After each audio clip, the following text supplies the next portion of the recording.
প্রিয় দর্শক বন্ধুদের আমার রান্নাঘরে সুস্বাগতম। আজ তৈরি করব তিল নারকেল দিয়ে অত্যন্ত মজার ভাজা পুলি পিঠে।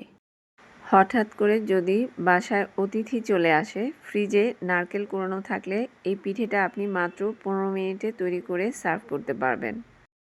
তৈরি করতে তেমন কোনো ঝামেলা নেই, কিন্তু এটা খেতে এতটাই মজার যে এর স্বাদ আপনার মুখে লেগে থাকবে। রেসিপিটি ফলো করে আজই ঘরে তৈরি করুন। আপনার হাতে যে সত্যি জাদু আছে সেটা নিজেকেই নিজে বলুন।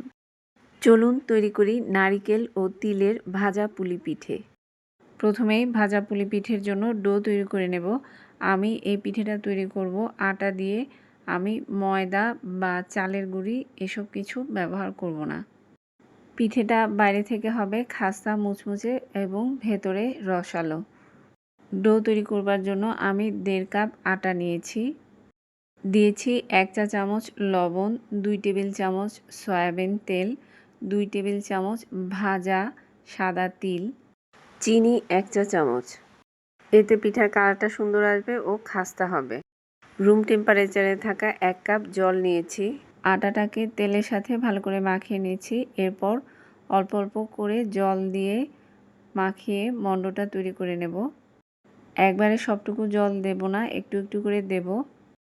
1.5 কাপ আটার জন্য আমার ছোট এই চায়ের কাপের পুরো জলটুকুই লেগেছে। এবারে ডোটাকে ঢেকে 30 মিনিটের মতো রেস্টে রেখে দেব। নারকেল ও তিলের পুর তৈরি করে নিয়েছি।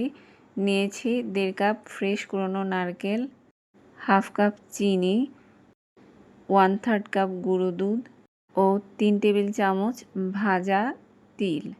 আমি এখানে সাদা তিলটা ব্যবহার করছি।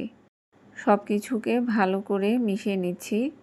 গ্যাসটাকে অন করে মিডিয়াম লোতে রেখেছি। চিনিটা ভালোমতো গলে মিশে গেলে আমার পুরটা রেডি। এবারে এটাকে চুলা থেকে নামিয়ে ঠান্ডা হতে দেব। ফিরে এলাম 30 মিনিট পর। ডোটাকে চাইলে এই পর্যায়ে একটু মথে নিতে পারেন, তবে আমি আর মথে নিচ্ছি না। এর থেকে ছোট ছোট করে লেচি কেটে নিচ্ছি। পুরটা ঠান্ডা হওয়ার পর কেমন হয়েছে দেখিয়ে দিচ্ছি। চাইলে আপনি ডোটাকে 2-3 ভাগে ভাগ করে বড় রুটি করে নিতে পারেন, তবে আমি ছোট ছোট লেচি কেটে নিয়ে ছোট পাতলা রুটি তৈরি করে নিচ্ছি। রুটিটা কতটুকু পাতলা হবে দেখিয়ে দিচ্ছি। ঠিক এরকম। পছন্দ অনুযায়ী নারকেল ও তিলের পুর দিয়ে নিন। আমি 1 চা চামচ ব্যবহার করেছি। চারপাশটা একটু জল দিয়ে ভিজিয়ে নিচ্ছি। এরপরে এটাকে এভাবে ভাঁজ করে আটকে দিচ্ছি। আঙুল দিয়ে একটু চেপে চেপে দিচ্ছি। আপনি চাইলে এই পুলি পিঠাটা ছাঁচেও তৈরি করতে পারেন। বাজারে বিভিন্ন ধরনের ছাঁচ পাওয়া যায়, তবে আমি হাতে তৈরি করে দেখাচ্ছি। এবারে সাইডটাকে এভাবে আঙুল দিয়ে চেপে চেপে দিচ্ছি। এতে সুন্দর একটা ডিজাইন তৈরি হচ্ছে। এটা আপনি চাইলে কাঁটা চামচ দিয়েও করতে পারেন। এভাবে একটা একটা করে আমি সবগুলো পিঠে তৈরি করে নিচ্ছি। দেখুন পিঠেগুলো দেখতে কতটা সুন্দর হয়েছে। এগুলো ডুবো তেলে ভাজতে হবে। আপনি চাইলে একটা একটা করে লুচি বেলে পিঠা তৈরি করতে পারেন, অথবা এরকম ছোট ছোট লেচি কেটে রাউন্ড শেপ দিয়ে আগে রুটিগুলো বেলে নেবেন। তারপর একটা একটা করে পুর ভরে পিঠা তৈরি করে নেবেন। আপনার যেভাবে সুবিধে মনে হয় সেইভাবে পিঠাটা তৈরি করুন। আমার সবগুলো পিঠা তৈরি করা হয়ে গিয়েছে। এবারে এগুলোকে ডুবো তেলে একটা একটা করে ভেজে তুলে নিচ্ছি।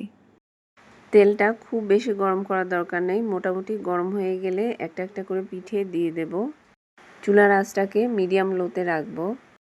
প্রায় 30-40 সেকেন্ডের মতো ভাজা হয়ে গেলে পিঠেটা যখন ফুলকো হয়ে উঠবে এটাকে উল্টে দেব।